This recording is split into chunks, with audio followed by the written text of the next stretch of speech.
Hi, my name is Rodrigo Trentini. I'm professor at the Federal Institute of Santa Catarina, and the paper I'm going to present here is entitled Detailed Parasitic Energy-Based Modeling and Optimal Control of a Buck Converter Using Particle Swarm Optimization. Well, the idea here is to control a buck converter with parasitics, switch resistance, diode reverse recovery voltage and resistance, inductor DC resistance, and capacitor equivalent series resistance.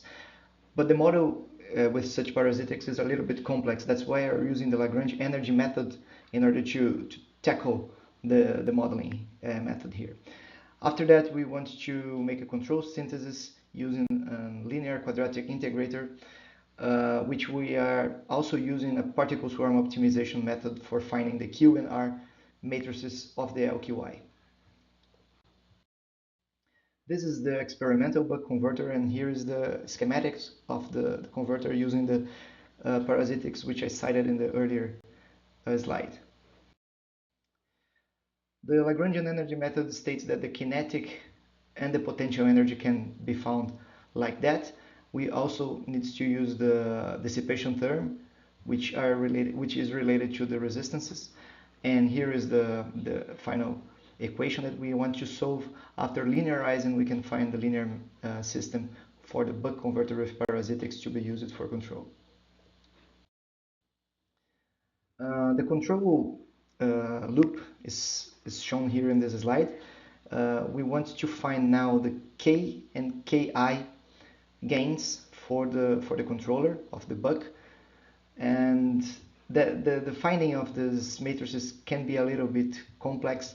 That's why I would choose using particle swarm optimization for this calculation, and then we found the matrices which are exposed here in this slide. This is the open loop result, only for showing the difference between the ideal model of the buck converter, the experimental one in blue, and the model that we found using the Lagrange energy method in red, which is much closer than the ideal one here. Here is the voltage in the capacitor, output voltage, and here is the current in the inductor. We can also see the closed loop results here, where we changed the reference input voltage from 12 to 13.5 volts, and we can see that there's no overshoot, for example, a very short settling time, and also zero steady state error here for the output voltage. Here is the current, and here is the duty cycle, which is our control signal. More than this, you can find in the original paper. That's all. Thanks. Bye.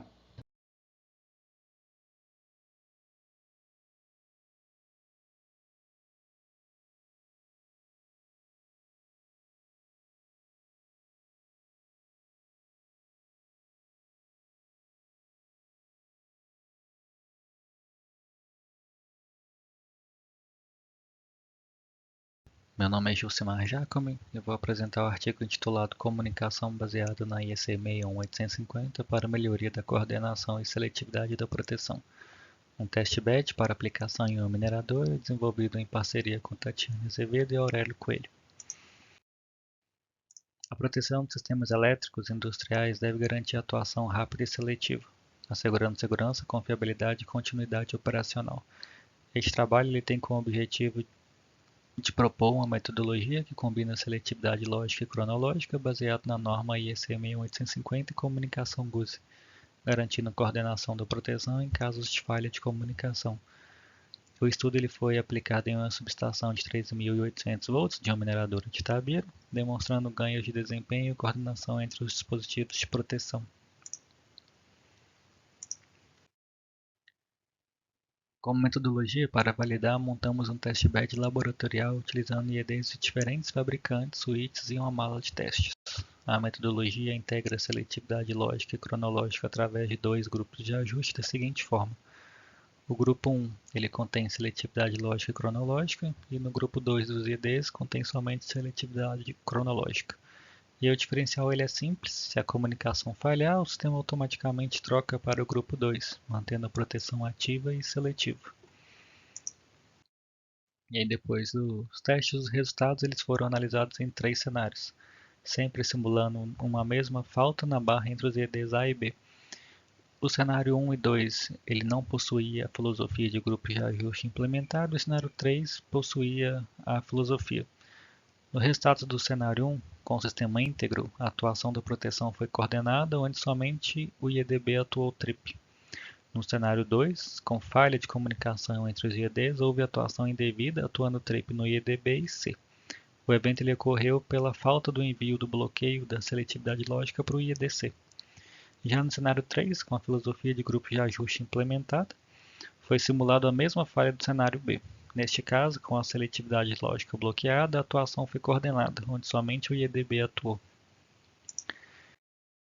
E aí, para concluir, a metodologia proposta se mostrou eficaz para sistemas industriais modernos, garantindo maior confiabilidade, segurança e continuidade operacional.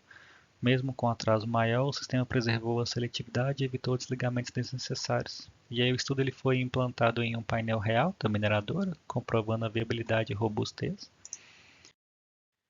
Este trabalho foi realizado com o apoio da CAPES e CNPq da Unifei e UFOP. E a gente agradece também o ICT da Unifei pelo apoio financeiro para a divulgação da pesquisa. E aí, para qualquer dúvida, fiquem à vontade para entrar em contato. Obrigado.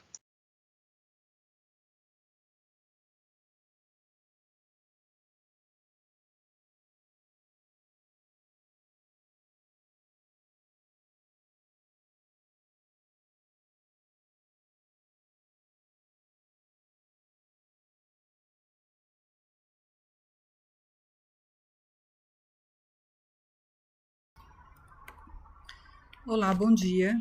Meu nome é Kelly e eu vou fazer a apresentação do nosso artigo. Uma análise dos entregadores por mobilidade ativa na cidade de São Paulo. A logística é o processo que envolve todas as áreas da cadeia de suprimentos e tem por finalidade atender a necessidade do cliente. A logística de última milha, ou last mile, na cadeia logística, é a que traz maior impacto, tanto financeiro quanto ambiental, por se tratar da etapa de maior custo, com menor eficiência, a mais poluente em razão das falhas nas entregas e ineficiência na rotina dos trabalhadores. A logística de última milha é detectada como principal problema urbano e fica evidenciado em cidades como São Paulo, com congestionamentos intensos, poluição atmosférica e sonora e acidentes de trânsito. Uma alternativa para minimizar esses problemas seriam deslocamentos rápidos com veículos menores e mais leves, como bicicletas, triciclos, motocicletas e VUCs, veículos urbanos comerciais. A implantação desses meios de transporte é a chamada logística verde. Embora as bicicletas estejam relacionadas à mobilidade sustentável e à melhoria da qualidade de vida urbana, sua utilização, no que diz respeito aos entregadores, se mostra em um cenário de precarização e informalidade. Este trabalho teve como objetivo investigar os impactos sociais, ambientais e logísticos do uso da bicicleta na logística de última milha na cidade de São Paulo.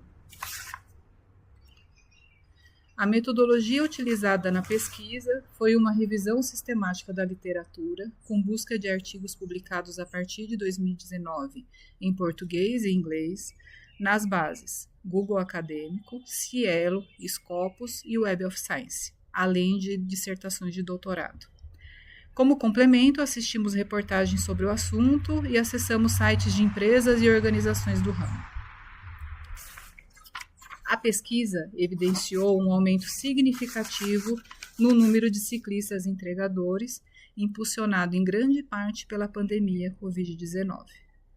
A intensificação dos serviços de entrega por bicicleta na cidade de São Paulo representa um avanço positivo quando se fala de impactos ambientais, por ser uma atividade sustentável que promove mobilidade ativa, com promoção à prática de atividade física, sem emissão de gases poluentes, com custos menores se comparados a veículos motorizados, tanto na aquisição quanto na manutenção, porém se mostra deficiente nas regulamentações de condições de trabalho dos entregadores. Por não necessitarem de habilitação específica ou treinamento, mostrou uma escassez de mão de obra qualificada. Um grande desafio apresentado foram as restrições na capacidade de carga. A insegurança se manifesta tanto na exposição à violência urbana, que são os roubos, quanto na vulnerabilidade física do ciclista, agravada pela ausência de infraestrutura adequada. A pesquisa mostra que 75% dos entregadores têm menos de 22 anos de idade e pertencem à classe C e D. 27% se identificam como pretos e 44% como pardos. Na sua grande maioria, moram na periferia urbana e possuem, no máximo, o ensino médio. Usam essa atividade para complementar a renda da família, percorrem de 70 a 100 quilômetros por dia e a grande demanda das entregas ela é concentrada na área central de São Paulo, como Pinheiros, Itaim Bibi e Avenida Paulista, onde detém os grandes centros financeiros. Os entregadores, eles trabalham de 10 a 12 horas por dia para garantir uma renda de R$ 70 a R$ 120, o que não atinge nem ao menos um salário mínimo por mês. Fatores que impactam diretamente na eficiência nas grandes cidades são ausências de infraestrutura básica, como faixas exclusivas para bicicletas e postos de recarga de veículos elétricos. Os entregadores sofrem com problemas de saúde relacionados ao transporte de cargas pesadas em bicicletas de propulsão humana. Nesse sentido, não existe fiscalização que os proteja. Embora a lei federal, promulgada em 2012, a Lei 12.587, esteja em consonância com os Objetivos de Desenvolvimento Sustentável traçados na Agenda 2030, que prevê trabalho decente e crescimento econômico, com proteção de direitos trabalhistas e promoção de trabalho seguro. Custos operacionais, como manutenção, dados de internet, alimentação, possíveis acidentes, ficam a cargo dos entregadores. A manifestação chamada de break dos apps, que aconteceu entre 2020 e 2021 e recentemente em 2025, vem com reivindicações buscando melhores condições de trabalho, taxa mínima por entrega, limite de 3 km e pagamento integral, mesmo com as entregas agrupadas. As manifestações não trouxeram nenhum ganho efetivo aos entregadores, mas traz luz à realidade dessa categoria. A aparente vantagem operacional esconde contradições profundas no que diz respeito à precariedade do trabalho e à desvalorização dos ciclistas entregadores.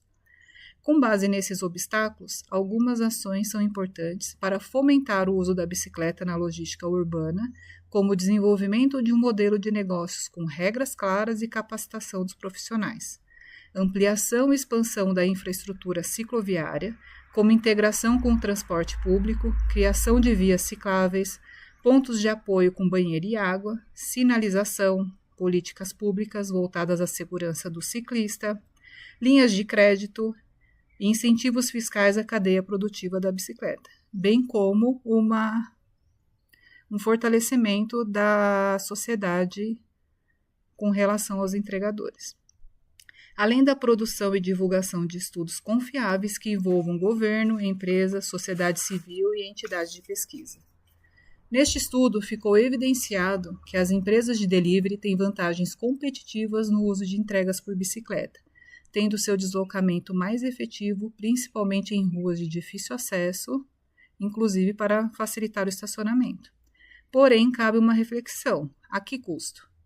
Se não houver uma distribuição dos ganhos aos entregadores com valorização do trabalho, incluindo não somente os rendimentos financeiros, mas também condições humanizadas, garantindo não somente a circulação das mercadorias, mas sim o desenvolvimento social e sustentável, trabalho decente e crescimento econômico, redução das desigualdades, cidades e comunidades sustentáveis, como prevê as ODSs, valorizar essa força de trabalho é essencial não apenas para a equidade social, mas também para a construção de sistemas logísticos mais humanos, resilientes e sustentáveis. Eu agradeço a todos por essa apresentação, por me darem essa oportunidade. Aqui estão as referências que nós utilizamos para a produção deste artigo. Muito obrigada.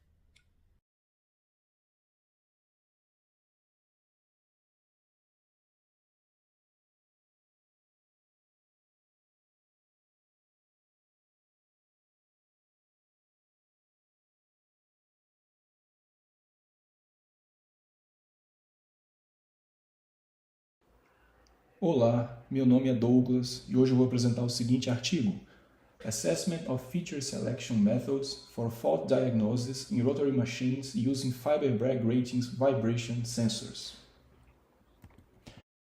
Então, esse trabalho está no contexto de detecção de falha voltado para a indústria 4.0, né? Mais voltado para a parte de máquinas rotativas, motores elétricos, e a gente usa um sensor de vibração baseado em fibra ótica, né? Que é um sensor que é imune à interferência eletromagnética, ele pode ser multiplexado, ele é passivo, então tem uma série de características interessantes. Nesse contexto, as técnicas de machine learning são muito utilizadas, né? Principalmente quando a gente fala para a parte de handcrafted features, né? Que são as features obtidas manualmente. Então, na parte de seleção de features é que esse artigo se encontra e a gente vai fazer uma comparação aqui de seleção do tipo filter, wrapper e embedded, que são os tipos clássicos de seleção de features em diferentes classificadores. Então, esse é o sensor, como você pode ver, à esquerda, e aqui à direita é o setup de colocação de falhas. Tá? A gente tem falhas nos rolamentos e falhas no motor elétrico, como discutido na tabela 1, e esse fluxograma aqui mostra que a gente usou métodos não supervisionados, o Laplacian Score com o K-means, e supervisionado máxima relevância e mínima redundância, algoritmo genético e random forest e CAN, com os seguintes classificadores adiante, né? São random forest, o QDA, o MLP, a CAN, que ainda desenvolve regressões simbólicas, né? Bom, então aqui como os principais resultados a gente tem a rede CAN performando de maneira parelha a MLP, só que com menos parâmetros. Tá? Aqui embaixo uma equação proveniente da regressão simbólica da rede CAN. E em relação aos métodos de seleção de feature, o algoritmo genético foi o melhor, então a gente observa ali a queda da quantidade de features, mas mesmo assim ainda alta acurácia para todos os classificadores. Tá? Como trabalhos futuros, a gente quer testar métodos híbridos de seleção de features e avaliar outras formas de reamostrar os dados para que a gente consiga avaliar se há algum viés de similaridade. Então eu agradeço aqui a essas instituições, a esses laboratórios, e deixo meu contato caso haja alguma dúvida. Obrigado.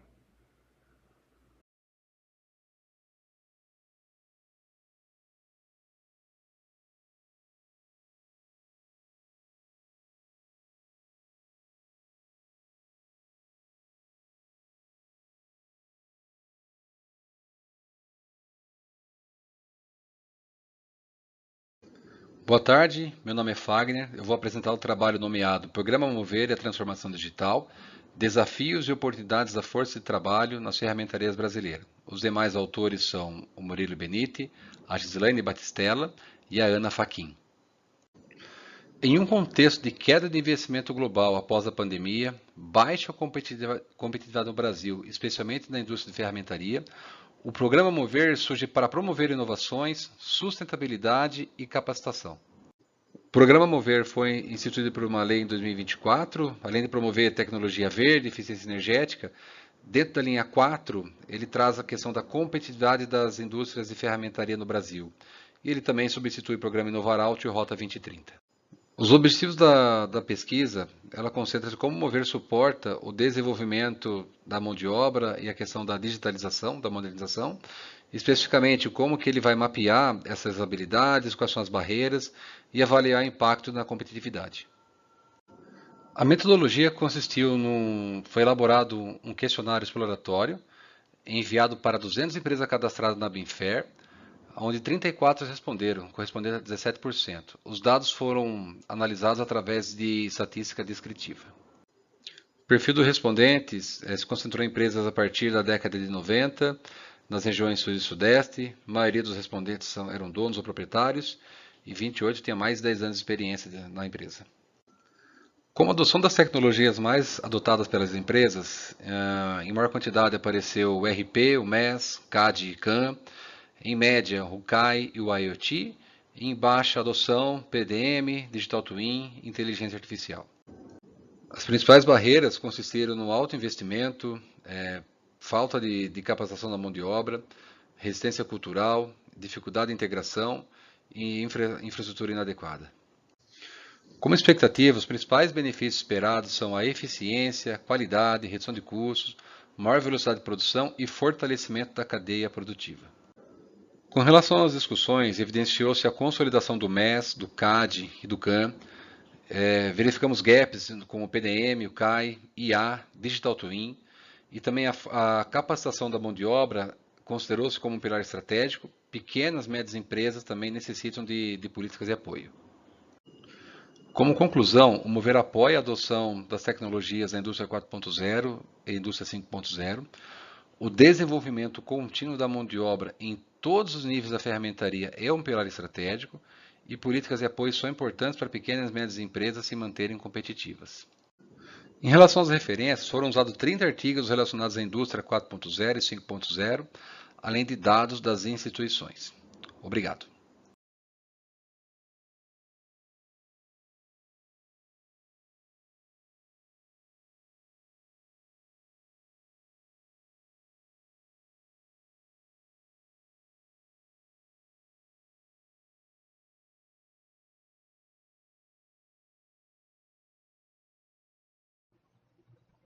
Good morning, everyone. My name is Francisco Ferreira, and today I will present our work entitled Dynamic Model Analysis for Inertial Disk Applied to Electrical Motors Test.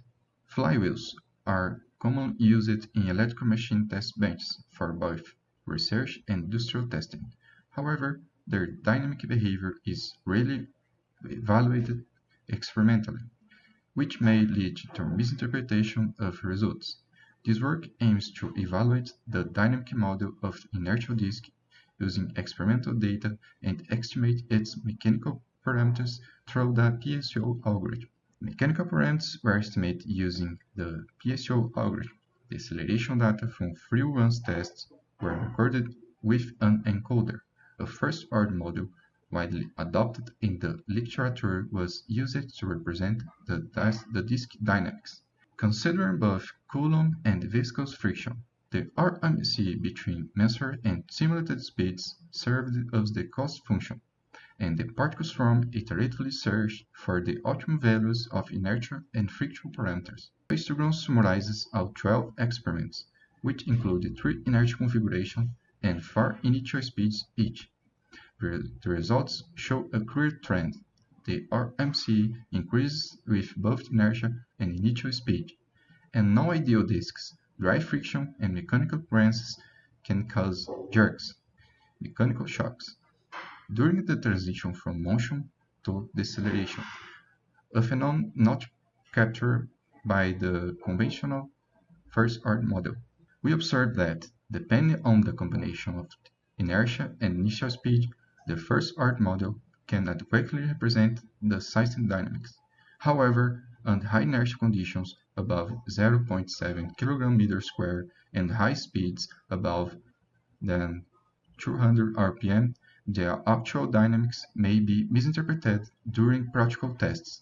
In the other cases, the PSO successfully identified parameters that satisfactorily represent the disk dynamics. Therefore, to emulate flywheels over a broader operating range, other models need to be considered. We thank the LIMET research group at UTFPR for providing experimental and technical support and all collaborators who contribute to this work.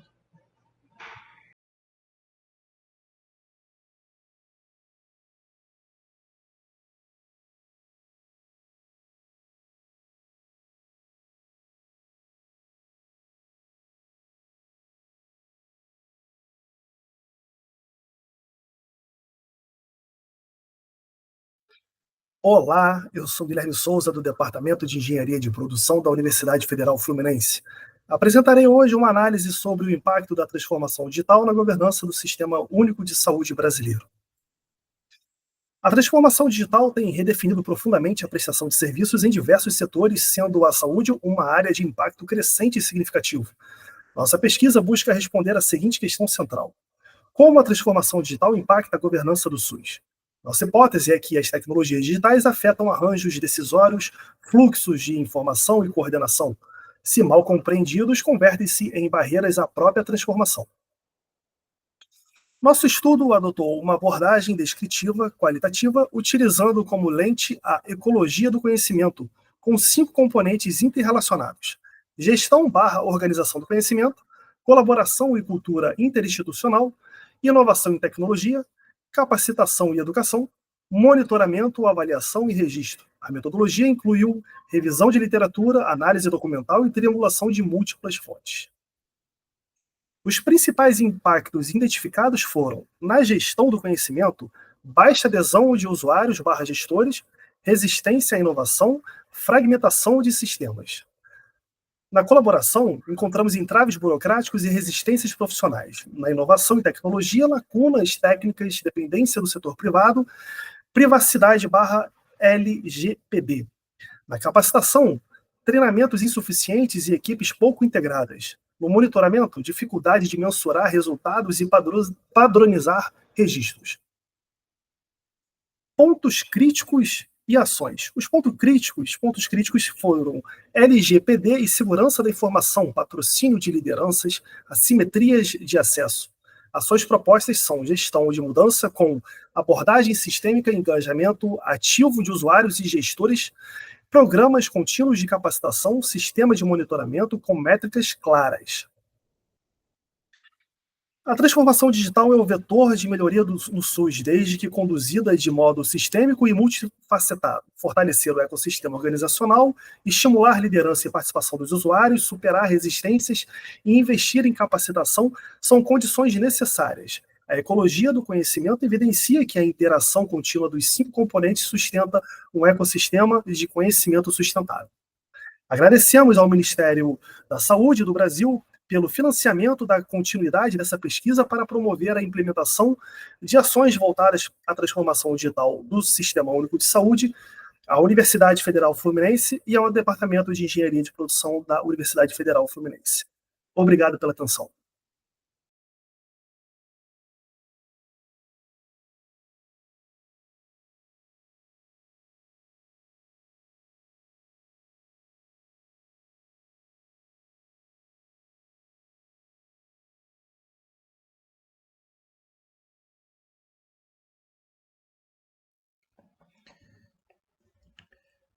Good morning, everyone. It's a pleasure to be here today. My name is João Paulo Pedroso. I'm currently a professor at the Federal University of Lavras. And today I would like to present one of our works, our beginning projects. Its title is Machine Learning Assisted Framework for Multi-Microgrid System Identification over Agricultural Production Areas. Well, with the increase in energy demand in agricultural regions that we've seen over the last decades, mostly due to agri-good demand increase or due to new technologies, paradigms such as Agro 4.0, we've been noticing this sector associated with high investments for rural distribution system expansions in terms of electrical offer, and also suffering from power quality issues. And nowadays, we've noticed that farming areas have high penetration of renewable-based DGs, mostly based on PV systems, and now they are being associated with energy storage systems. And in this context, it's highly favorable environment for development of microgrid systems over this singular farms.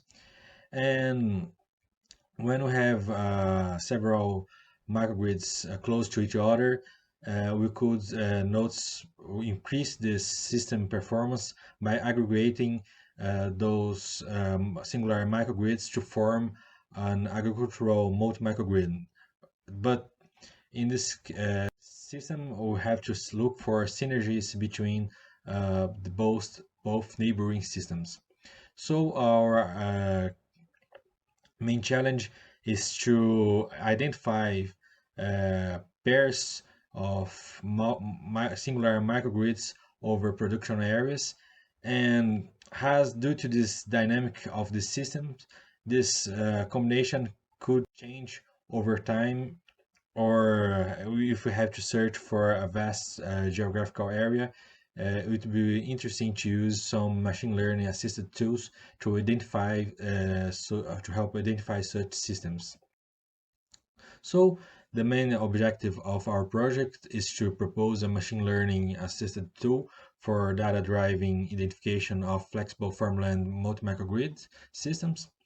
And as secondary objectives, we'd like to classify the distribution system impedance characteristics in low voltage, medium voltage, or high voltage systems, mostly aiming to aid the primary control selection, either be Drup as PV Drup control or PF Drup control, and also to select the proper virtual impedance value to improve the power sharing between the system.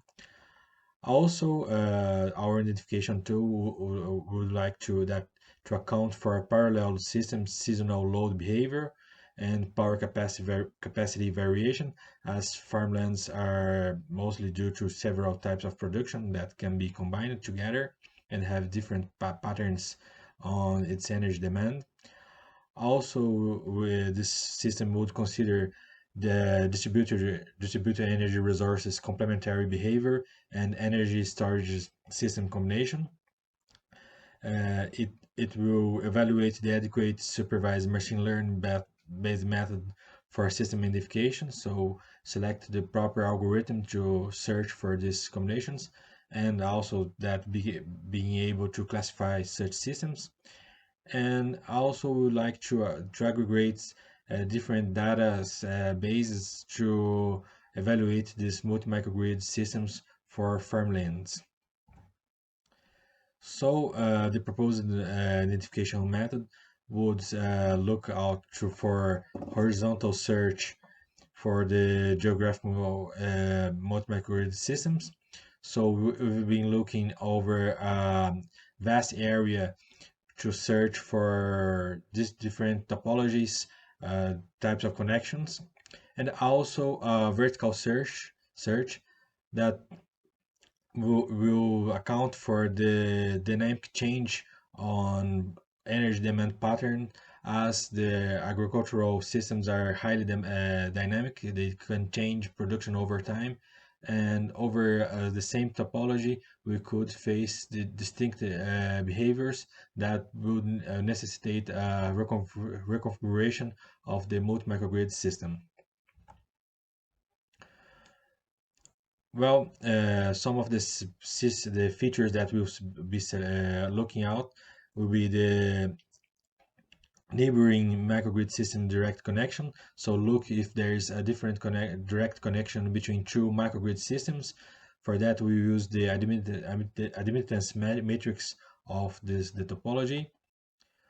We'll be looking also to identify the system impedance characteristics based on the Thevenin ratio of the real part and the reactance of the lines connecting both of the systems, and this is we use to classify between low voltage, medium voltage, or high voltage multi-microgrid system. The third feature will be the low demand proportionality, so the ratio between the two systems to look if there is no imbalance between the two systems that will bring across to form the combined system. And if there's some load demand time series overlapping, so the load pattern don't overshades each other, so it improves the combination of mostly the energy storage systems of the combined system. Also, we look to the combined distributed generator over combined demand ratio. That indicates whether the combined power generation of microgrid 1 and microgrid 2 exceeds their combined load demand. And for the last feature is the combined energy storage capacity that indicates the combined capacity of energy storage systems in microgrid 1 and microgrid 2, excluding the load demand. That is the remaining energy storage capacity. So the proposed multi-microgrid identification method will be looking for the algorithms KNN, one versus all SVM, and the decision tree algorithms to try to select which one of these three methods are the most adequate for this type of identification. For a cross-validation method, we will be using K-fold method with validation fold retain 10% of the label dataset. And for our baseline of our study, we will be using as reference the 18 bus bar SIGRI low voltage network benchmark. And based on this topology, we will generate another 100 topologies, distinct topologies. And for each of these topologies, we will be using variable impedance conditions between bus bars I and J, so all the impedance will vary, and also distinct load demand pattern, available local power capacity, distinct PV generation, both in terms of presence or absence of systems, capacity, and the generation pattern, and also the same for energy storage systems, presence, capacity, and pattern of usage. And the possible number of combinations is 15,300, and from this dataset we rotulate this data and identify those multi-microgrid systems and classify between them from low voltage, medium voltage, and high voltage, and we end up with 39 low voltage systems, 8 medium voltage systems, and 44 high voltage systems. And looking for these numbers, we can see that it's a highly unbalanced data set. And for the load pattern, we use the UCI machine learning dataset that was generated originally for individual households. It's hard to obtain this type of data from farmlands. It's still an open question that in the future we would like to solve. And as a result, the KNN method on such conditions, the overall accuracy of the systems was around 70%. It was an average performance, not satisfactory for our evaluation. The SVM method, it performs poorly, only around approximately 25% of accuracy. So mostly this happens due to the unbalanced data set. And the decision tree method, it presents an overall accuracy of 99.95%. So we consider that a satisfactory performance. And we can see the decision tree confusion matrix. It operates well both in identifying the combination of microgrid systems to form the multi-microgrid system, and also in classifying them between these three options. So, as a conclusion, the proposed algorithm facilitates data-driven identification of multi-microgrid systems across large-scale and dynamic power distribution topologies with enhanced efficiency and adaptability. It presents ability to manage diverse topologies while integrating data pre-processing and feature extraction steps, which are crucial for identifying relevant information and simplifying classification models. And the distinct load pattern, together with the combined DER generation and energy storage capacity, might create a symbiotic environment for creating basic multi-microgrid systems. The algorithm includes a time frame system reconfiguration capability, significantly enhancing the system flexibility to adapt to varying load demands and distributed energy resources generation patterns. And lastly, the decision tree method achieved the highest overall accuracy, outperforming the KNN and SVN methods. So I would like to thank the Federal University of Lavras, CAPES for the funding, and also our partners across the Aalborg University for helping developing this project. Our reference. And thank you very much, and I'm now open for your questions and suggestions. Thank you very much.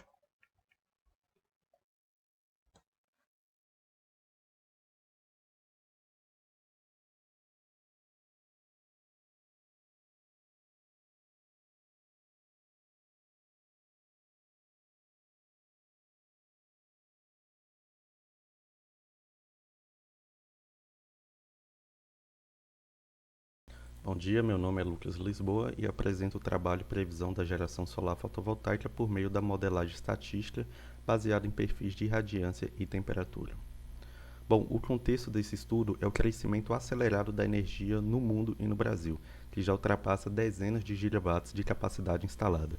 No entanto, a geração fotovoltaica é intermitente e prever corretamente essa produção é fundamental para a operação segura e econômica dos sistemas elétricos. Nosso objetivo foi desenvolver um modelo estatístico combinado chamado CSMP, capaz de otimizar previsões de geração fotovoltaica considerando perfis de irradiância e temperatura. Bom, analisamos 5 modelos clássicos de geração fotovoltaica da literatura aplicados a 2 anos de medições em sistemas de 45 kW em Portugal. Para combinar esses modelos, utilizamos um processo baseado em métricas estatísticas, e a metodologia foi segmentada em 3 perfis de irradiância, até 550, até 1000 e acima de 1000 watts por metro quadrado, sendo que neste último perfil também foi utilizada a temperatura média diária, pois ela influenciou diretamente no desempenho dos modelos.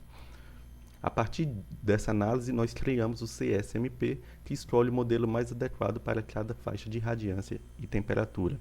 Aqui nós podemos verificar a construção base deste trabalho, que é a análise de dados, a comparação com dados efetivos de geração, a segmentação nos 3 perfis citados anteriormente, sendo segmentados em 50 watts por metro quadrado, a concatenação das métricas através de um score e a avaliação de desempenho por partições de irradiância de 50 watts por metro quadrado de cada modelo.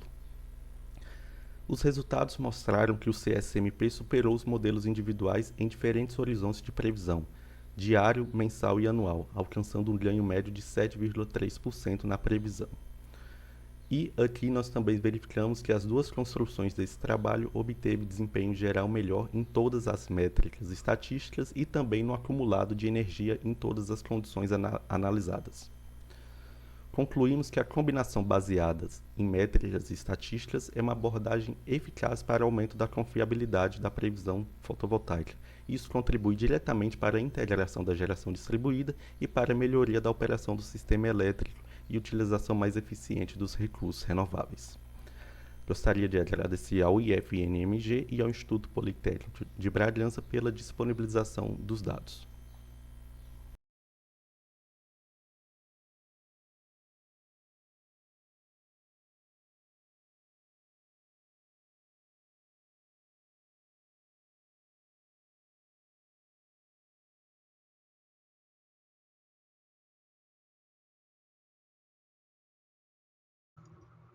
Good morning, good afternoon. My name is Luiz Felipe Conrado, and today I'll be presenting digital health, context and challenges in Brazil with focus on public health.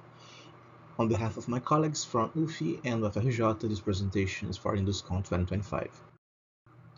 Digital health is vital for global health system transformation. The World Health Organization emphasizes interoperability, equity, and governance. Brazil 2020 to 2028 Digital Health Strategy set this agenda for this public health system.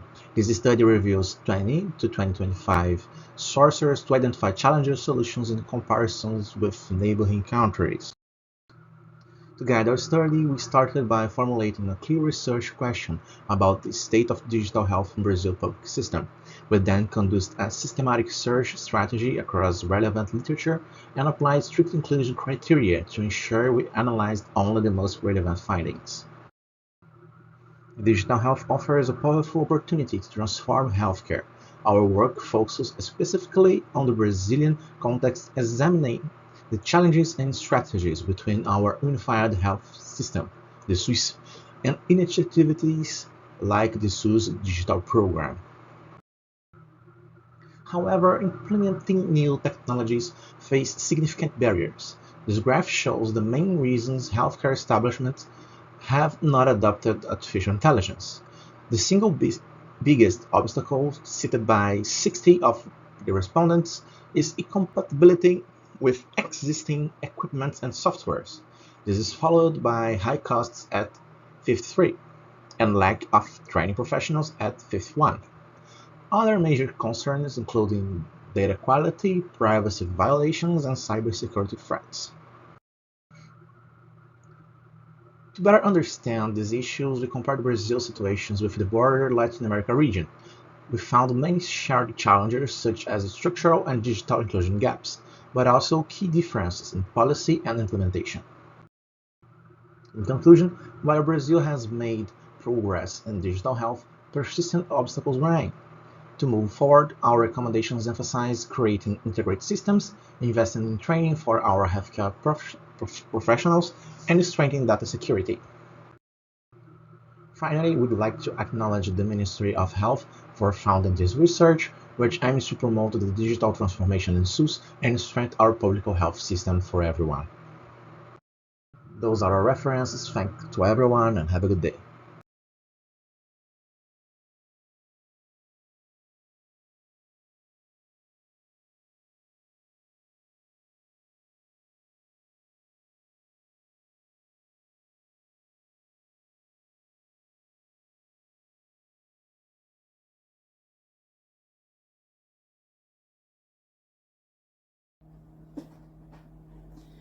Good morning, my name is Matheus and I will present you a literature review on meta-heuristics for solving optimal energy storage systems allocation problems.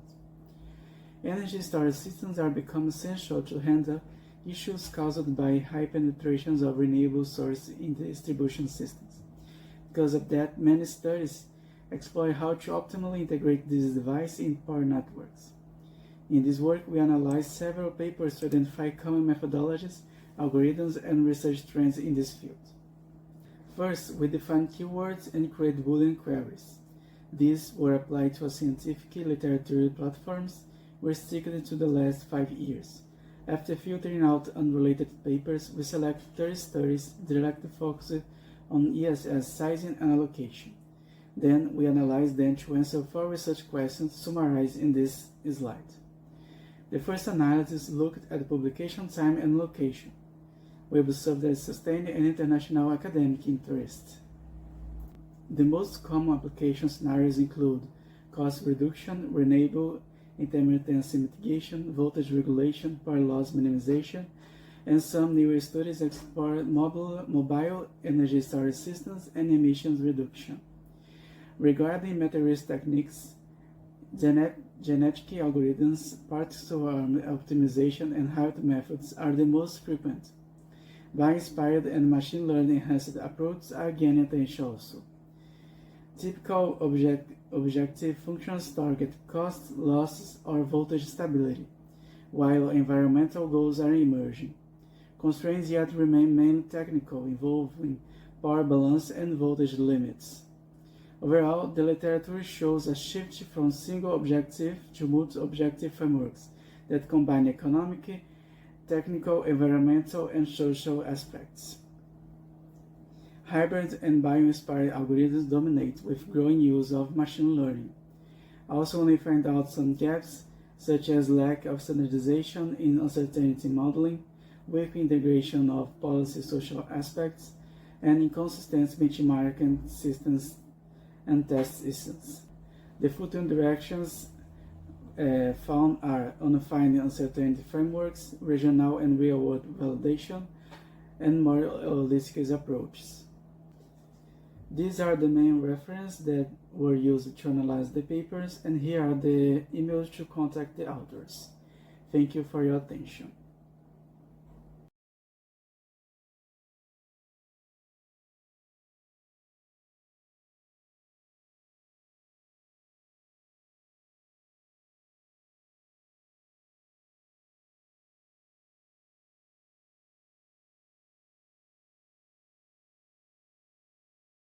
morning. I present the undergraduate research results at UFSCar under my supervision.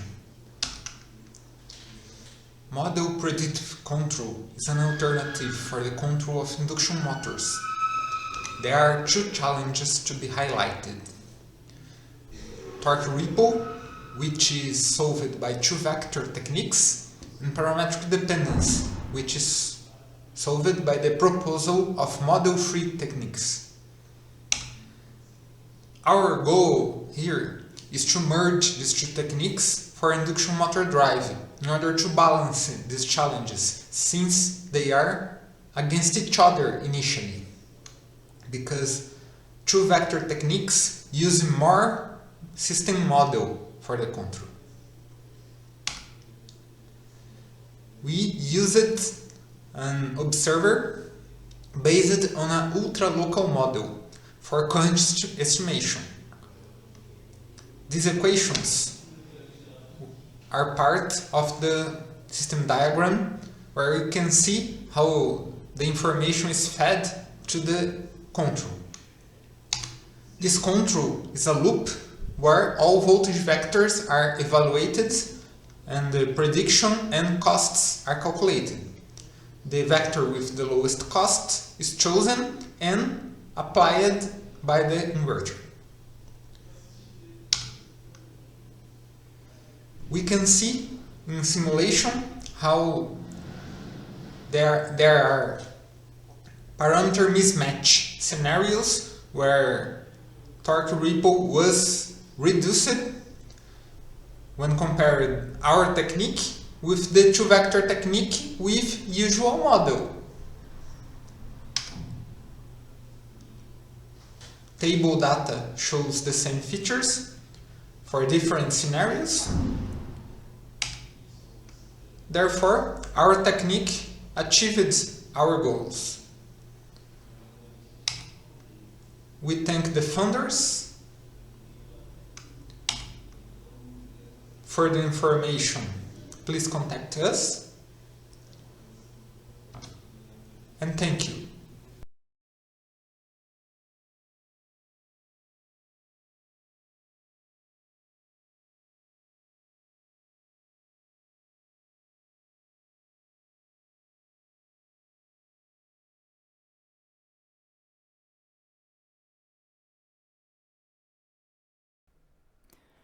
Olá, meu nome é Lucas Cioli Peixoto, juntamente com Renato Fernandes, somos autores do artigo Site Management in the Grain Dry Industry. Com o aumento populacional, com o aumento do consumo, alguns desafios surgiram para a indústria, como alta produtividade ou uma produtividade eficiente e a sustentabilidade, onde nós temos linkado diretamente a eficiência energética. E para a indústria do agronegócio não é diferente. E como uma solução para alguns desses desafios, surge a automação, que é muito importante. Esse artigo ele trata de uma demanda excedida, um consumo energético muito alto de uma indústria do agronegócio. E essa demanda excedida gerava multas para essa companhia em questão. A companhia já tinha solicitado um aumento da demanda contratada, porém a concessionária não tinha disponibilidade para fornecer essa demanda que a indústria necessitava naquele momento. Além disso, os transformadores instalados não tinham a capacidade para suportar essa demanda dessa lista de cargas atual da indústria em questão. Feito isso, estudando todo o processo do beneficiamento de semente, que é o negócio dessa indústria, a etapa de secagem é onde existia ou existe o maior consumo energético por carga. Além disso, é uma etapa onde normalmente você não precisava de todos os motores ligados, ou seja, todos os ventiladores em funcionamento daquele secador, para que a secagem fosse eficiente. Porque isso depende muito da umidade que o grão entra e de alguns outros fatores, como temperatura e umidade ambiente. Em cima disso, nós atuamos diretamente no processo de secagem, fazendo um sistema de automação de desligamento inteligente das cargas para que não ultrapassasse a demanda contratada e nem a demanda ali da infraestrutura instalada. Como que isso foi feito? O sistema de automação ele segue duas principais lógicas, que é a lógica de controle de desligamento por prioridade e também uma máquina de estados, visando uma economia de conversores, de conversores de Modbus RTU para TCP. Como que isso funciona aqui? Lá já existia um PLC, foi instalada uma remota, Remote I/O, que via Modbus TCP se comunica com um gateway que recebe as informações de 3 multimedidores, um para cada transformador, que estão em Modbus RTU. Primeiramente, a concepção do projeto traziam 3 gateways conversores aqui. Porém, visando uma economia financeira para a indústria, nós desenvolvemos essa lógica da máquina de estados justamente para que o sistema pudesse consultar uma vez por vez, um multimedidor por vez, sem choque de informações, sem conflito e sem perca dessas informações. Como que funciona a máquina de estados? Nós definimos o ID, Modbus RTU do escravo, que vai ser consultado, definimos os registradores e a quantidade de registradores, porque o bloco, né, do Modbus TCP, do client, ali dentro da Siemens, você coloca o registrador inicial e a quantidade que você vai consultar. Então era definido isso e fazia a requisição.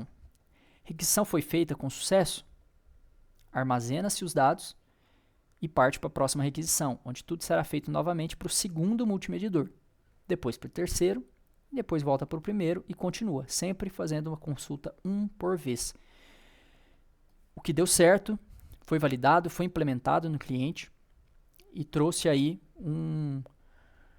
uma economia financeira razoavelmente boa em relação ao custo total do projeto. Além disso, tivemos o principal motivo do projeto, que foi essa lógica de controle de prioridade, né, o controle de desligamento por prioridade. Que existem 2 lados, que tem o problema da demanda contratada e o problema da infraestrutura instalada. Pensando na demanda contratada, se os transformadores estão trabalhando dentro da sua demanda nominal, né, quer dizer que a saúde dos equipamentos está ok. Então, se eu estou ultrapassando a demanda contratada nesse momento, porém com as demandas da infraestrutura instalada ok, eu preciso então fazer o desligamento conforme uma prioridade. Essa prioridade segue o que eu disse anteriormente. Umidade do grão que foi inserido dentro do secador, umidade e temperatura ambiente também, mas como a umidade e temperatura ambiente é relacionada a tudo, então o foco ali era a umidade do grão que estava lá dentro do secador. Então o operador pode setar essa prioridade, uma IHM que também foi desenvolvida, e a partir dali, se a gente tem uma demanda acima da demanda contratada, mantendo as demandas dos transformadores dentro da infraestrutura instalada, ele respeita a prioridade e começa o desligamento de cargas. Então, por exemplo, ultrapassei a demanda contratada e a prioridade é desligar o secador 1, que está linkado ao trafo 1, então ele vai começar, ele desliga o motor, aguarda um tempo, verifica a demanda. Se a demanda baixou da contratada, ok, ele vai manter, senão ele desliga outro. Já o outro lado da moeda, que é quando a demanda contratada, né, a demanda no momento não ultrapassou a demanda contratada, porém tem algum transformador que está sobrecarregado, que está trabalhando acima da sua capacidade nominal, a saúde daquele equipamento ela está em xeque. Então é importante desligar aquele secador linkado ao transformador para manter a saúde do equipamento. Então, por exemplo, eu estou dentro da demanda contratada, porém, se o transformador 1 está com uma demanda acima da sua nominal, vai ser atuado diretamente naquele secador relacionado àquele transformador, uma vez que cada secador está com as suas cargas linkadas a um transformador diferente. Porém, como eu disse, foi um projeto real, e devido à confidencialidade, nós não poderíamos trazer esses dados para esse artigo. Então, foi executado todo o projeto em uma escala um pouco menor em laboratório, na Universidade Federal de Uberlândia. Porém, as duas lógicas principais, que é a máquina de estado e também o controle de demanda, foram feitas exatamente iguais. Porém, a infraestrutura um pouco diferente. Nós simulamos os multimedidores com PLCs, então nós tínhamos duas entradas analógicas em cada, com 2 potenciômetros que representavam corrente e tensão. Todos os demais cálculos foram feitos internamente em cada PLC, simulando um fator de potência aí bem próximo àquele que estava sendo medido na fábrica. Utilizamos um conversor diferente, porém cumprindo com o mesmo papel. O sistema aqui, original era IHM, foi desenvolvido no Ellipse E3, aproveitando a licença da universidade, e o PLC era o mesmo do PLC do cliente. Toda a lógica igual. Aqui vocês podem ver duas imagens exemplo aqui, que foram coletados do sistema que foi desenvolvido, tá? Então aqui a gente tem uma visualização dos motores que estão ligados ou em falha, ou desligados também, né? Que eles também tinham essa opção. E aqui, enxergando a demanda total, fator de potência e a demanda de cada medidor, que seriam os 2 PLCs. Fizemos toda a comunicação com um conversor e 2 PLCs, também com a máquina de estados, com um ótimo resultado. E também fizemos teste de desligamento com 6 situações, que são todas as situações possíveis, que é, sem prioridade, a gente tem uma demanda local do escravo 1 ultrapassada, então você precisa desligar no escravo 1, que no caso um PLC 1, né, que seria um medidor, e deixamos o desligamento total sem abaixar a demanda. Fizemos a mesma coisa para o 2 também. Depois nós fomos para o parcial, que é o quê? Também demanda local ultrapassada, porém, ao desligar 1 ou 2 ou 3 cargas, o sistema restabelecia. Então, ele mantinha as cargas ligadas, as demais cargas ligadas. Fizemos também para o 2. E, por fim, com prioridade, onde a demanda local estava ok, porém, a demanda total estava acima da contratada. Com a prioridade 1, ele desligou o PLC1, com a prioridade 2, ele desligou as cargas do PLC2, assim como aconteceu no projeto real, mantendo toda a originalidade, porém, numa escala um pouco menor. Em conclusão, nós tivemos uma comunicação Modbus eficiente, então tivemos uma economia relativa grande para o cliente, em torno de 15 a 16% de economia baseado nos gateways, conversores. E, como eu disse, devido a ser um caso real, nós não estamos autorizados a compartilhar os resultados dessa aplicação, os resultados financeiros dessa aplicação. Por isso, foi feito todo o trabalho em laboratório, sendo fiel à aplicação real, que foi desenvolvida para o cliente. E também é importante dizer que foi uma solução paliativa. Naquele momento, não era possível parar a produção, então não era possível fazer a troca de alguns dos transformadores, e também a concessionária não tinha capacidade para aumentar a demanda contratada da fábrica naquele momento. Então foi uma solução rápida, barata e eficaz. Funcionou, foi comissionado, porém, devido a ser um cliente real, infelizmente, não foi possível trazer os reais resultados financeiros para esse artigo. Por fim, gostaria de agradecer ao Renato, que esteve comigo, que nós juntos desenvolvemos todo esse artigo, fizemos todos os testes de laboratório, validação, e agradecer também à Universidade Federal de Uberlândia, que pôde nos ajudar a implementar todo o sistema no laboratório de automação. Muito obrigado e obrigado pela oportunidade de apresentar o nosso artigo para vocês.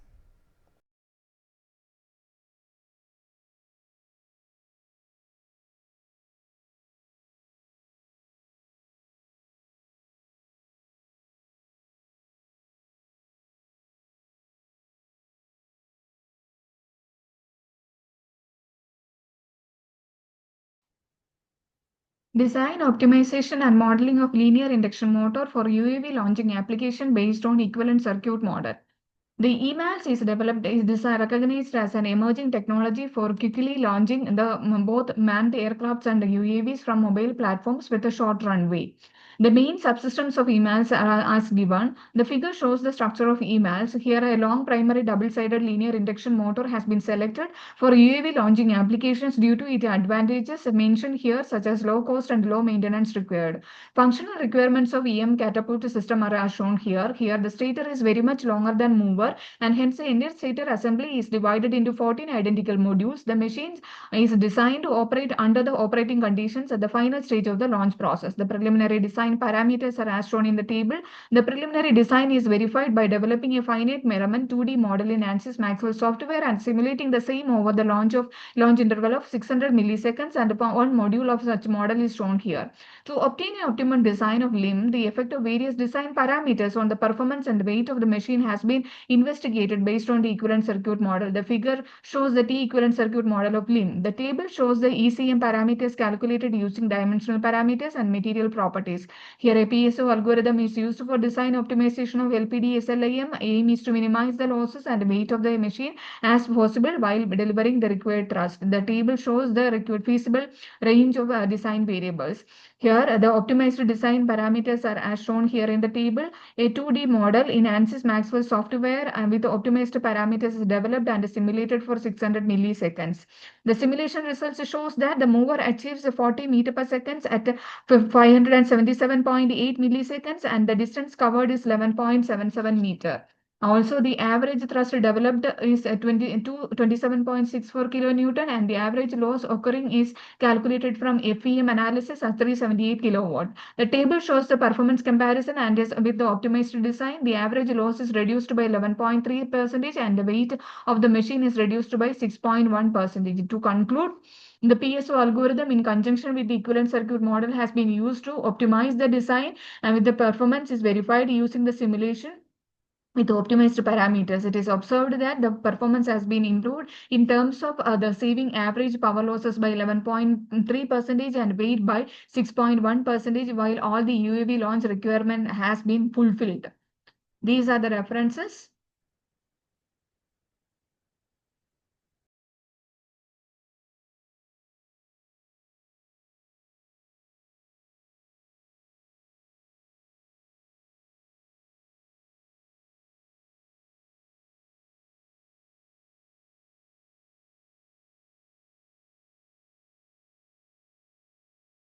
Olá, meu nome é Uriel e eu vou apresentar o artigo Estimação da temperatura no secador de fibra de madeira, um estudo comparativo entre regressão linear e redes neurais artificiais. A transformação digital ela vem revolucionando a indústria, integrando dados, automação e inteligência artificial aos processos produtivos. Essa evolução alinhada à indústria 4.0 ela permite um maior controle e qualidade, especialmente em processos complexos, como é o caso da secagem de fibra de madeira para a produção de MDF. O controle da umidade da fibra é uma das etapas mais críticas da fabricação, onde pequenas variações podem gerar defeitos no produto final e perdas no processo.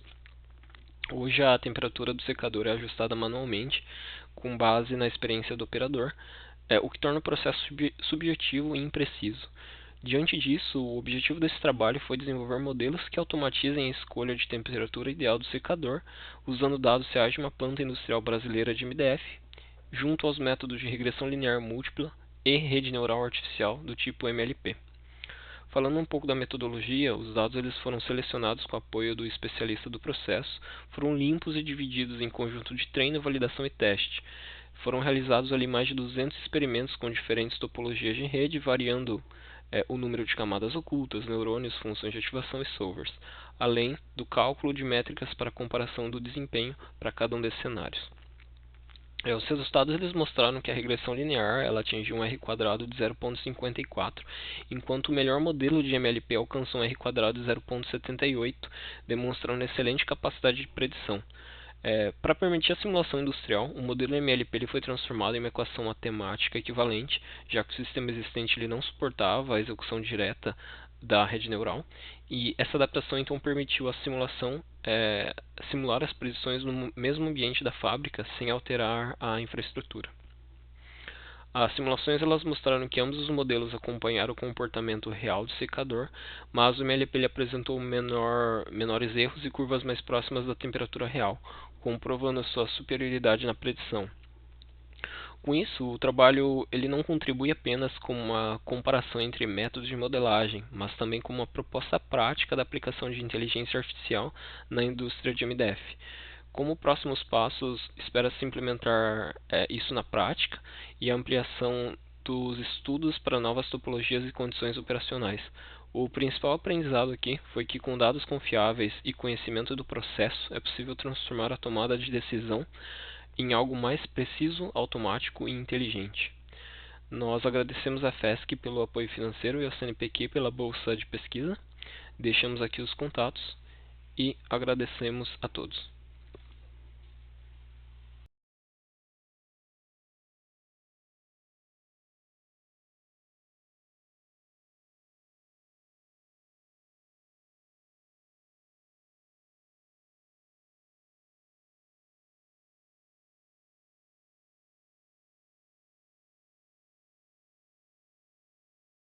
Olá, hoje eu vou apresentar sobre o meu trabalho de pesquisa intitulado como Desenvolvimento de um Access Administration Shell para um robô do tipo SCARA baseado na arquitetura da RAM 4.0. Esse trabalho foi desenvolvido por mim, o Edson Feitosa, pelo professor Dr. Miguel Portigo e o professor Dr. Israel Tornei. Iniciando esse trabalho se trata de uma construção de um Access Administration Shell aplicado a um robô industrial do tipo SCARA em ambiente de simulação e alinhado ao modelo de referência da RAM 4.0. A proposta organiza a aquisição de dados, atualização de submodelos, persistência local e visualização por meio de dashboard. O público-alvo envolve pesquisadores e profissionais de automação que buscam interoperabilidade entre equipamentos e sistemas. Ao longo da apresentação, serão mostrados os objetivos, escopo, a metodologia adotada, a arquitetura técnica, os principais resultados e a síntese de conclusões e próximos passos. A base de demonstração ocorre em ambiente local, o que facilita a reprodutibilidade e a expansão dos componentes.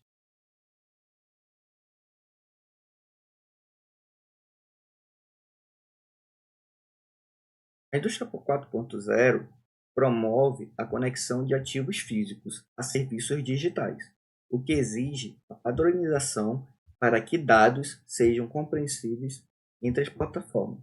Nessa direção, a RAM 4.0 organiza os níveis das camadas e ciclo de vida de cada ativo. O Access Administration Shell cumpre o papel de casca digital. Ele descreve as propriedades, estados e capacidades em estruturas formais e interoperáveis. Quando aplicado a um robô SCARA, o AAS permite que variáveis operacionais circulam de forma consistente entre o servidor OPC-UA, um middleware que consolida as leituras e as explicações consumidoras, como dashboards e serviços analíticos, dando assim como o propósito desse trabalho é justamente demonstrar que uma implementação mínima e bem estruturada de um AAS reativo já produz ganhos reais de visibilidade operacional e de integração sem provocar acoplamento excessivo com tecnologias específicas. O objetivo central é demonstrar um AAS reativo capaz de refletir variáveis do robô em ciclos periódicos, sendo as variáveis o Work Mode, Robot Start, Joint Position e o Cycle Time. O escopo engloba um cliente OPC-UA assíncrono para leitura estável e sem bloqueio, um middleware em Python com Fast API para atualização do submodelo e exposição de serviços, um banco local em SQLite para registro de histórico, um painel em Streamlit para consumo de dados e, por fim, o submodelo Operational Data e concentra as propriedades essenciais para a supervisão do SCARA, como citado anteriormente. Essa seleção de componentes favorece a reprodutibilidade, a depuração e a portabilidade para ambiente de bordo. A metodologia se organiza das seguintes etapas. Primeiro, são definidos os nós ou PCOA a serem lidos. Em seguida, é configurada uma rotina assíncrona de coleta que evita bloqueios e mantém a periodicidade. As amostras passam por verificação básica para detectar os nulos, faixas inválidas e inconsistências simples. A atualização do submodelo ocorre em JSON, formato que favorece a inspeção manual e a serialização rápida. O registro do histórico aparece em SQLite, o registro justamente do banco. Escolha adequada para ambiente local e para consultas de intervalo temporal. A API do Middleware fornece os últimos valores dos trechos do histórico. Assim, o dashboard consome esses endpoints e apresenta os dados em indicadores gráficos para melhor visualização do usuário. Em trabalhos relacionados, a literatura identifica o AS como elemento-chave para integração semântica e destaca o OPCOA como uma camada de comunicação robusta, compatível com requisitos industriais. A arquitetura integra 5 elementos principais. O servidor OPCOA publica as variáveis do robô, o cliente assíncrono executa as leituras em intervalos definidos e repassa as amostras para o middleware, o Fast API, que faz 2 funções. Ele organiza atualizações de submodelos, mantendo a representação do AS coerente com as leituras e também expõe os endpoints para consulta. Já o AS Packet Explorer auxilia a visualizar a estrutura e validar o mapeamento das propriedades. O SQLite atua como repositório de histórico, com as inserções simples e consultas por janela de tempo. Já no dashboard, o painel digital, os usuários acessam indicadores de estado, modo de operação, tempo de ciclo, além de séries temporais das posições articulares do robô. Já nos testes locais, já consegue validar a atualização periódica do submodelo em janela de 2 segundos, com 8 propriedades essenciais, que são desde as 4 posições das juntas do robô, o modo de trabalho, o status do robô e o tempo de ciclo. Para a supervisão do SCARA, o pipeline manteve a coerência entre a leitura, a atualização semântica e a persistência, que viabilizou os KPIs e séries temporais do dashboard. Em cerca de 30 minutos, foram coletados 7.403 registros com leitura via OPCOA, em média de 38 milissegundos, resposta da API de 24 milissegundos e latência perceptiva do painel inferior a 1 segundo. Esses números demonstram que a arquitetura atende ao objetivo de supervisão e ao tempo quase real, e prepara o terreno para análises temporais e auditoria de comportamento. A modularidade permite substituir clientes, bases e dashboards sem reescrever toda a aplicação, desde que o contrato semântico do AS seja preservado. A portabilidade para embarcados decorre do uso de componentes leves, com histórico, e consome pouco armazenamento e latências compatíveis com a aplicação da supervisão. Os testes locais validaram a atualização periódica do submodelo em janela de 2 segundos, com 8 propriedades essenciais para a supervisão do SCARA. Sendo assim, o pipeline manteve a coerência de leitura e atualização semântica, que viabilizou. Em cerca de 30 minutos foram coletados todas as leituras e registros no banco de dados. E com esses números, demonstram que a arquitetura atende ao objetivo de supervisão em quase tempo real. E dessa forma, os próximos passos incluem a integração com o robô físico, para avaliar a robustez em condições reais, onde estão previstos submodelos adicionais, por exemplo, os dados técnicos e de segurança, o que ampliam a utilidade do AES em manutenção, conformidade e análise de risco, podendo estender até modelos de IA para ter uma predição.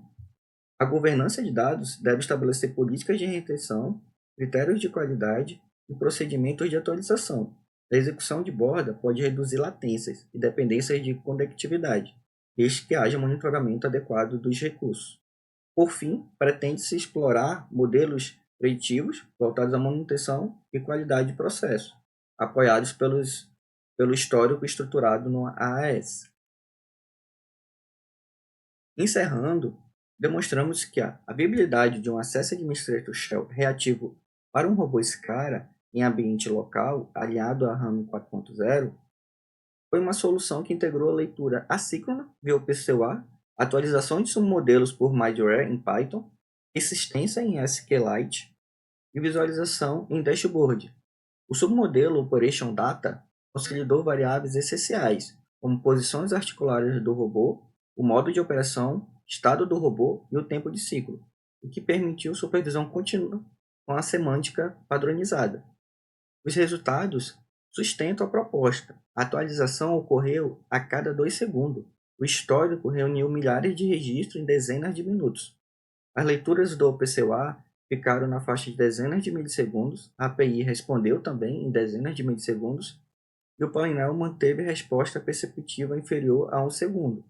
Esses números são compatíveis com os cenários de supervisão e análise de tendência.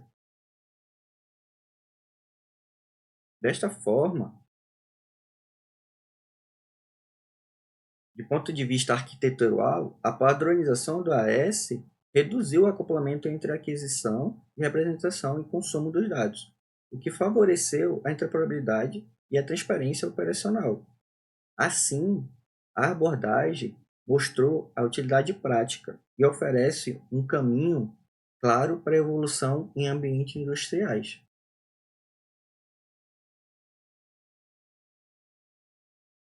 Dessa forma, eu agradeço à Universidade do Estado do Amazonas e ao Programa de Pós-Graduação em Engenharia Elétrica pelo suporte institucional e deixo registrado também meu agradecimento aos meus orientadores, o professor Dr. Miguel Portigo e o professor Dr. Israel Tornep.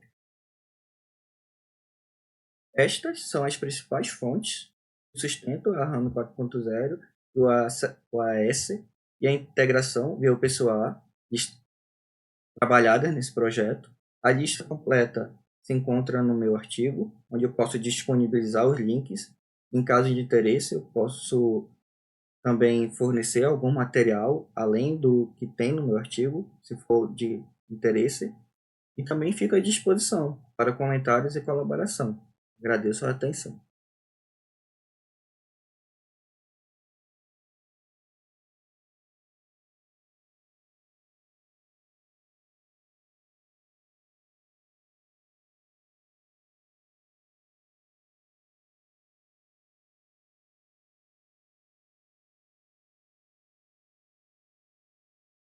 Olá a todos, meu nome é Cauã Conceição Amorim e hoje vou apresentar o trabalho intitulado Reconhecimento Óptico de Caracteres em Placas de Aço, desenvolvido por mim e pelos meus colegas no Instituto Federal do Espírito Santo, para o evento Induscom 2025. Na indústria siderúrgica, a identificação automática dos códigos gravados nas placas de aço é fundamental para garantir a rastreabilidade e a eficiência do processo produtivo.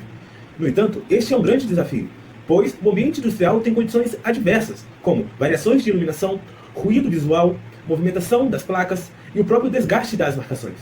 Nosso principal objetivo foi, então, comparar diferentes tecnologias de OCR e desenvolver um sistema automatizado e robusto para resolver esse problema na prática. E para alcançar esse objetivo, nossa metodologia foi dividida em 5 etapas principais. Primeiro, fizemos a aquisição das imagens em um ambiente industrial real. Depois, aplicamos técnicas de pré-processamento digital para melhorar a qualidade e reduzir o ruído dessas imagens. Com as imagens tratadas, usamos o modelo YOLO V11 para detectar com precisão a área exata onde o código estava localizado. Na etapa de reconhecimento OCR, nós extraímos os caracteres usando 3 modelos diferentes: o Tesseract, o EasyOCR e também o PEDA-OCR. É importante destacar que, para o PED-OCR, nós também treinamos uma versão customizada, com ajuste fino para o nosso conjunto de dados específico. Por fim, unimos tudo em um sistema automatizado para validação em tempo real. Vamos agora aos resultados, que foram bastante conclusivos. Como podem ver no gráfico, o PED-OCR customizado foi um grande destaque. Ele alcançou uma precisão de 98,08% por caractere e 97,12% na leitura da placa completa. Esse desempenho foi significativamente superior às outras abordagens, incluindo a versão do PED-OCR e principalmente do ISO-CR e do Tesseract, que mostraram dificuldades com as condições adversas. Isso comprova a enorme eficácia do ajuste fino para adaptar o modelo às particularidades do nosso problema. Para concluir, nosso trabalho demonstrou que modelos baseados em aprendizado profundo, especialmente o PEDO com ajuste fino, são muito superiores aos métodos tradicionais de reconhecimento de códigos em ambientes industriais severos. A implementação do nosso sistema em tempo real prova a viabilidade prática da solução, contribuindo para a automação e o aumento da eficiência na indústria do aço. Como trabalhos futuros, recomendamos a disponibilização dos dados para a comunidade científica e a investigação de técnicas de pré-processamento ainda mais adaptativas. Gostaria de agradecer ao Instituto Federal do Espírito Santo pelo apoio institucional e a todos os colaboradores que participaram desse projeto. Muito obrigado pela atenção de todos.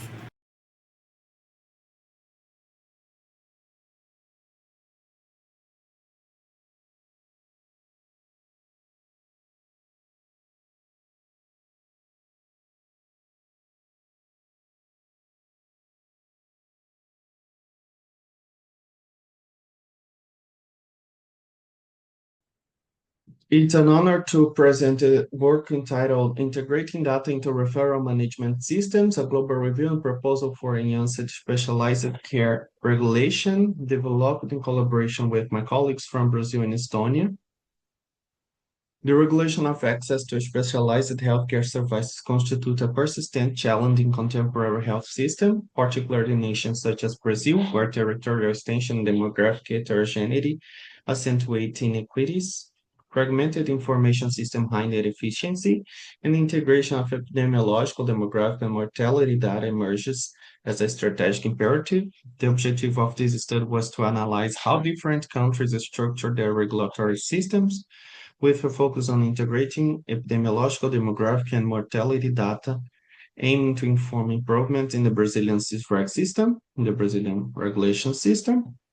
We conducted an integrative literature review encompassing publications between 2015 and 2025 indexed in PubMed and Scopus. After rigorous selection, 178 articles were analyzed in depth. The review revealed a marked increase in scholarly production after the COVID-19 pandemic. Scopus accounted for most publications, reflecting an emphasis on management and digital health, while PubMed contributed work centered on biomedical dimensions. Recurring themes included mortality monitoring, epidemiological surveillance, and digital interoperability. Governance models varied from centralized state control to public-private consortia. The pandemic acted as a catalyst, accelerating the adoption of integrated digital platforms. Artificial intelligence and real-time surveillance are promising avenues during a strike and allocation of resources. And in conclusion, the integration of health data represents a fundamental access to promote equity and efficiency. International consensus underscored the necessity of interoperability, intelligent prioritization, and collaborative governance. For Brazil, modernizing CISREG is urgent so that it may go from a passive scheduling to an active instrument of population health management. We would like to thank the Brazilian Ministry of Health through CEGIG, the Fluminense Federal University, and the Production Engineering Department. Here's some of our references. Here my contact, and I would like to thank you for the kind attention.